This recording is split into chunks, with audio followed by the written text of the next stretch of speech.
All right, on the eve before the draft, I want to go back to something you said, Michael, on Monday. I was feeling it when you said it on Monday when we were talking to Charles Robinson, but I'm feeling it even more the closer we get to the draft. It does feel like some wild shit about to pop off with the second and third pick. We talked a lot about what's going to happen at one. Everybody, the mystery is pretty much over. It's if it ever was a mystery, it's Caleb Williams at one. Still no clear determination as to what the Commanders will do. It seems like it's going to be Jaden Daniels. But again, as we mentioned, this time last year, we were like, oh, the Texans going to take, they're going to take Will Levis with the second overall pick of the draft, right? And so Will Levis ended up going in the second round. It took C.J. Stroud, and the rest is history. So we think we know, but we just don't know, to quote Jim Mora, Sr. And then at number 3, who the hell knows? Maybe you do, because again, I don't pay attention. I don't pay attention to everything everybody says. Okay. I mostly I don't watch anybody else's stuff. I talk to you and that's it. I don't watch other shows. Cool. But I like I read. That's about it. But the reason I say that is, you talked on Monday about the Patriots and basically a lot of cooks in the kitchen in this post-Bill Belichick age. And then all of a sudden I start seeing these reports, again, maybe they were out there before, but I heard it first from you, about Jonathan Kraft's involvement alongside Elliott Wolf, and of course a new head coach in Jerome Mayo. So I'm like, wait a second, that sounds like what my man was talking about on Monday. Now all y'all just playing catch up. Man. That's what it sounded like to me. So what the hell are the Patriots doing at number 3? what the hell are the Patriots doing at number 3? You need to talk to people. You need to talk to people. You need to make some phone calls. Gotta call some people. No, but I know you well enough to know you're not just saying stuff, especially when it comes to that team. You're not just saying stuff just to say it. I knew there was some truth in there, and you were doing it in your more subtle way. But like, do they stay? Do they trade out? Do they take Drake May, or do they take whoever the Commanders don't take? I mean, do they know what they're doing? Who's calling the shots? Take it away. There you go. See, Mike, that's the problem. I'm not, how can I say this? This is a football story, but this is more than football. This is a story, and see if you can relate to this. I know you can. You've seen a lot. When you have an organization and you've got a bunch of people at the same time trying to prove themselves, sometimes it's often a disaster. This is Shakespearean, what you're describing. Yeah. Everybody at the same time is trying to prove themselves. And so it's not like you don't have, you want to say to somebody, sit down, settle down. Okay. Just relax. But nobody can relax because everybody's trying to prove themselves. Everybody has an agenda, and you don't always know what it is, but they got an agenda. And it just makes the whole situation unstable. So that's what you have at number 2, and you got at number 3. At number 2, you've got Josh Harris, who is trying to prove that he's not Daniel Snyder. So that's happening. Hey, I'm not the other guy. So I'm sure a lot of people have noticed Josh Harris. Hey, what did Daniel do? I'll do the opposite. Now that starts off in the beginning. That's cool. But after a while, you're like, dude, what do you want to do? Because Daniel Snyder just had a messed up personality. He probably did a couple of things.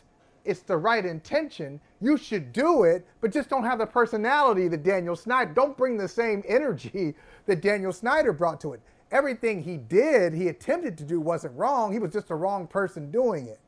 And so they got all these people. They got Adam Peters, who knows what he's doing, but he's a first-time GM. You got a first-time owner in Josh Harris. You got a coach, Dan Quinn, who's trying to prove that, hey, in my second job, my second time around, I can get this right. So it's a mess. And then with the Patriots, you got all these rookies, and you got Jonathan Kraft, who for 30 years has been in the shadow of his father, Robert Kraft, but Robert's in his 80s now, and Jonathan has kind of, he's always behind the scenes. He's been very influential behind the scenes. Right. But now I think he's taking more of a position of authority, and it's just a mess. So he wants it. I think he knows they need a quarterback, but as much as they hated on Belichick, and they did in the end, they hated on Belichick, he finds himself fascinated with this Belichickian, hey, I can trade back, pick up some extra capital, and still get a quarterback. And so they're This all is Kraft over doing the this? place. So this Yes. is Jonathan doing this? This is not I this think is it's not the Jonathan. football people. This is not Elliott Wolf. well- This is not Gerard Mayo. Okay, well, let me ask This you. is Jonathan driving the bus. All right, you know Jonathan Kraft. You spent some time with Jonathan Kraft. Let me just ask you, what you know of Jonathan Kraft? He is a guy, very smart guy, very accomplished business-wise, very accomplished academically. Harvard Business School, all that good stuff. So he's got a first-year general manager who's not even a general manager. So Elliott Wolf. He's got a first-year head coach in Gerard Mayo, and he's got the most important, the highest draft pick his franchise has ever had since they've been owning the team. They've never picked third. The highest they've ever been is fourth. You think Willie McGinnis, Jonathan right? Kraft? Was that Willie, Yeah. Willie McGinnis, right? That was Willie Yeah. McGinnis. Yeah. You think Jonathan Kraft's going to turn that over to a guy who doesn't even have a position? Doesn't have a title? No. Yeah. No, he's just Well, not. and I'll say this. Should he? Like, even going back to Josh Harris, I don't have a problem with the owner being interested in decision making. I have a problem with the owner being overly involved in decision making. Because it's like, if you're setting meetings with prospective quarterbacks based on your schedule, or you're sitting in on meetings and you are putting your thumb on the scale, hi David Tepper, of like which quarterback you prefer, that's going to be a huge part of the decision-making process for the people who, in theory, the talented people that you hired, and you should let them do their job. They are not going to, they're going to exercise some level of self-preservation. And they're not going to say, hey, you know what? I know you really like Drake May, but we're taking Jaden Daniels, knowing that if it doesn't work out, you're going to blame us. Like, what you think they're going to do if you in the meetings and you're saying, I like Drake May? What you think they're going to do?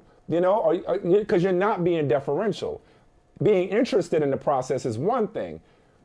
But that's Washington, and they have an Adam Peters. Okay, they have a Dan Quinn. They got guys who, like you, Michael Holley, Who've been there before. It's not their first rodeo. That's right. Whereas in New England, the point you just made is what I'm picking up on of like, do I really think Jonathan Kraft is going to turn it over to a guy without a position? Probably not, and nor should he. Because dare I say, despite the revolving door that's existed in Washington at the quarterback position, not only is this the highest draft pick the Patriots ever had, it's probably the most important because it's like, you're right, they got more at stake. Everything you just described, to me, they have more at stake. Like, the Commanders are trying to prove themselves for different reasons. But Adam Peters ain't auditioning for a job. Right. Dan Quinn, got the job, got a nice has already contract. had a job, been in the Super Bowl, Yep. been fired. I mean, he's got the job, been a high level coordinator. Josh Harris ain't selling the team like this. It's like, Yeah. if Jonathan Kraft is trying to say, okay, my turn, I'm the eldest boy, and Elliott Wolf is auditioning for a job, Gerard Mayo is just like, a rookie head coach. It's like, this pick, whatever they do with it, whoever they select, or whether they move down, it could be its pivotal moment as they've had in their ownership tenure, and we know what they've done in the previous 25 years or so, 30 years. This So is where I can understand why Jonathan Kraft, in this instance, I'm not saying it's the right thing to do. I'm not talking on both sides of my mouth. You got to let people do their job. No, but if you're you're not. Jonathan Kraft, you're like, hey man, like this pick is too important for me to totally sit this one out. So I do understand it and I from agree with that you. perspective. I agree with you. That makes a lot of sense. I agree with that. I think where Kraft and associates may be going wrong is, and this is what happens when you're spoiled. They're spoiled. They're so spoiled. They're spoiled. Like if you watch The Dynasty, you think about The Dynasty after the fact. Like y'all complain. What the hell are you complaining about? What you mad at Bill for? You got 6 championships. Made them a lot of money.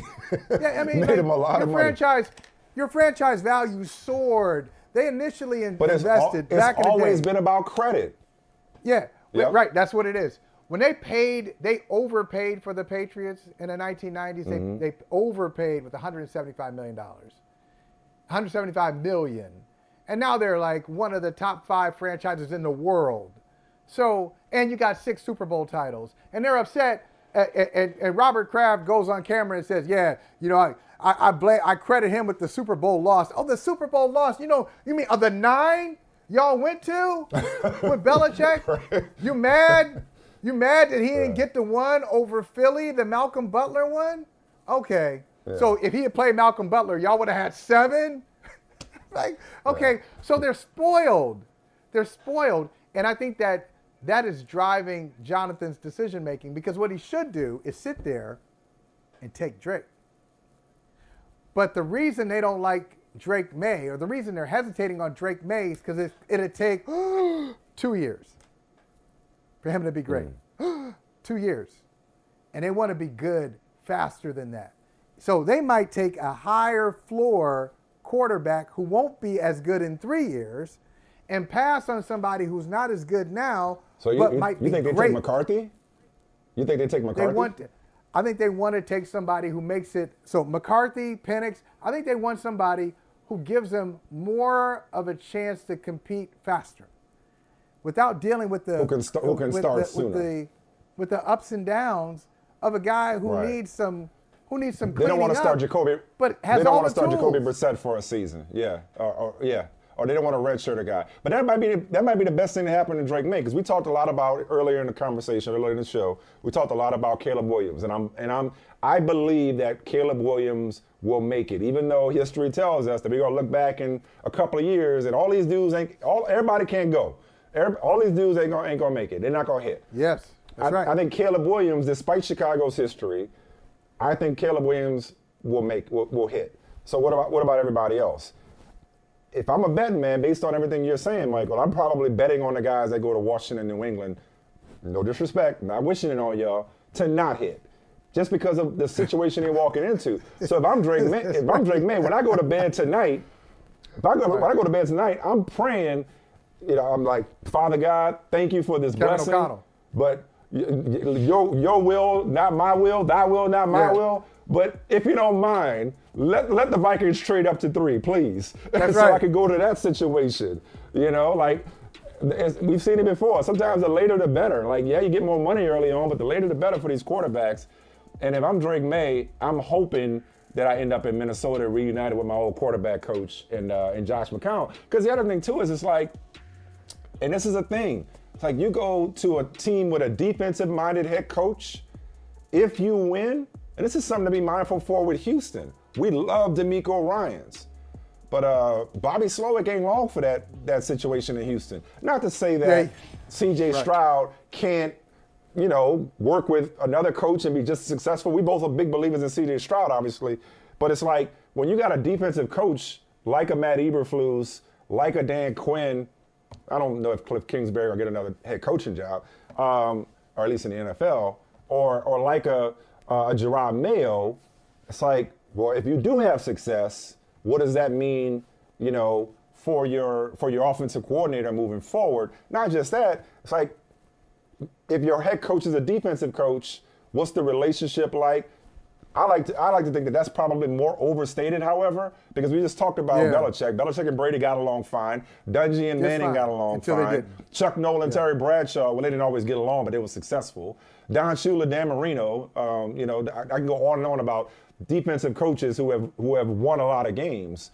So it's actually kind of counterintuitive, but nonetheless, go into a situation where you got a coach with an offensive background who's going to be there more important, like Kevin O'Connell will be, is far more attractive if I'm Drake May, or for that matter, Jaden Daniels or anybody else. Yeah, Drake May. It's funny you said, "Hey, not my will, but your will be done." But if you are considering my will, I just want to say, right. How about Sean Payton, Kevin O'Connell? That could work for me. Hey, thank you for watching Brother from Another. If you haven't hit that subscribe button, go ahead and do that now. Don't forget, you can catch us 3 to 4 weekdays on PeacockTV.com and on Sirius XM Channel 85.